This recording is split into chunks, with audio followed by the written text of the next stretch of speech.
కృష్ణా డెల్టాకు సంబంధించి ఏదైతే first crop ఖరీఫ్కి సంబంధించి సాగునీరు కానీ అదేవిధంగా త్రాగునీరు సమస్య ఏదైతే ఉందో అది పోలవరం ప్రాజెక్టు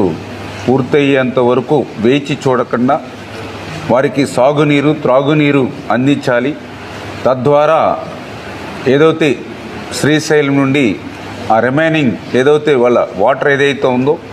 అది రాయలసీమకి అందించాలనేటువంటి ఆలోచనతో ఆ రోజు చంద్రబాబు నాయుడు గారు ముందు చూపుతో ఏదైతే పట్టిసీమను ఎత్తిపోతల పథకాన్ని ఏదైతే ఆయన నిర్మాణం చేసి ప్రారంభించారో ఆ పట్టిసీమ ఎత్తిపోతల పథకం మరి రేపు 3వ తేదీ జూలై 3 రేపు ఉదయం 7:27 ఆ పట్టిసీమ ఎత్తిపోతల పథకాన్ని పంప్స్ని ప్రారంభిస్తున్నామని చెప్పి ముందుగా మీ అందరికీ కూడా తెలియజేసుకుంటూ ఉన్నా.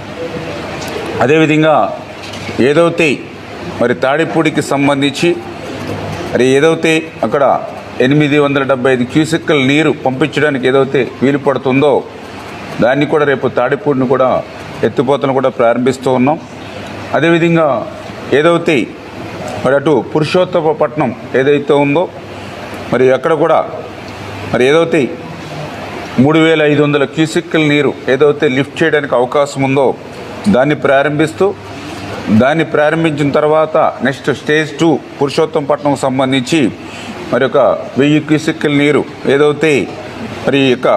ఏలేరు రిజర్వాయర్కి పంపింగ్ ఏదైతే చేసుకుంటామో మరి వాటిని కూడా 1 by 1 ఒక్కొక్కటి కూడా ప్రారంభించాలని, అదేవిధంగా పుష్కర ఎత్తిపోతలకు సంబంధించి కూడా ఒక 1225 క్యూసెక్కుల వాటర్ ఏదైతే పంప్ చేయడానికి వీలుందో ఇది కూడా రేపు ప్రారంభించాలని. ఏదైతే గోదావరి నుంచి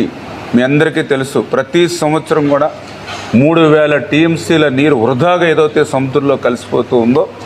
మరి దాని నుండి పోలవరం ప్రాజెక్టుని నిర్మాణం చేయడం ద్వారా ఆ గోదావరి జలాలు ఆంధ్రప్రదేశ్ రాష్ట్రం అంతా కూడా అటు ఉత్తరాంధ్ర నుంచి అటు రాయలసీమ వరకు కూడా గోదావరి జలాలను ప్రవహించి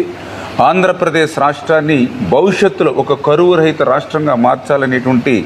ఆలోచన ఏదైతే చంద్రబాబు నాయుడు గారికి ఉందో మరి ఆ కోరిక ప్రభుత్వం 2019లో కంటిన్యూ అయ్యి ఉంటే 2020కే మనకి పోలవరం ప్రాజెక్టు పూర్తయి ఉండి ఆ కళ నెరవేరేది. దురదృష్టవశాత్తు 2019లో ప్రభుత్వం మారడంతో జగన్ ఏదైతే ఈ యొక్క పోలవరానికి విధ్వంసంగా మరి మారినటువంటి పరిస్థితుల్లో పోలవరానికి జగన్ ఒక శాపంగా మారినటువంటి పరిస్థితుల్లో ఏదైతే ఆ రోజు చంద్రబాబు నాయుడు గారు మరి ప్రతిపక్షంగా ఆ రోజు జగన్మోహన్ రెడ్డి ఎన్ని విమర్శలు చేసినా ఆ రోజు ఏదైతే ఈ యొక్క పట్టిసీమను కానీ అటు పురుషోత్తపట్నం కానీ ఏదైతే ఎత్తిపోతలను ఆ రోజు నిర్మాణం చేసి ప్రారంభించాడో అవే ఈరోజు అటు డెల్టాకు అదేవిధంగా మరి అటు ఏదైతే పురుషోత్తపట్నం నుంచి మరి అటు ఆయకట్టుకి నీరు అందించడమే కాకుండా ఏలేరు రిజర్వాయర్కి నీరు ఇవ్వడం ద్వారా ఉత్తరాంధ్రకు సైతం విశాఖపట్నం స్టీల్ ప్లాంట్కి కానీ అదేవిధంగా విశాఖపట్నానికి త్రాగునీరు అందించడంలో కానీ ఇంత బహుళార్థకమైనటువంటి మరి ఉపయోగాలు కలుగుతూ ఉన్నాయంటే ఆ రోజు చంద్రబాబు నాయుడు గారి యొక్క ముందు చూపు అనేటువంటి విషయాన్ని కూడా మరి సందర్భంగా తెలియజేసుకుంటూ